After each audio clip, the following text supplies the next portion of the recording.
In a continuous war against drug trafficking, on the evening of 16th March 2023, based on credible inputs, the Anti Narcotics Task Force of the East Khasi Hills Police had conducted a raid at Lower Lachumiere and was able to apprehend 6 persons involved in drug peddling.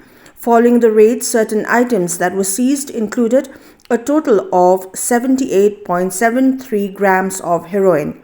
The contraband was sealed in soap cases weighing 77.02 grams and 19 vials weighing 1.71 grams.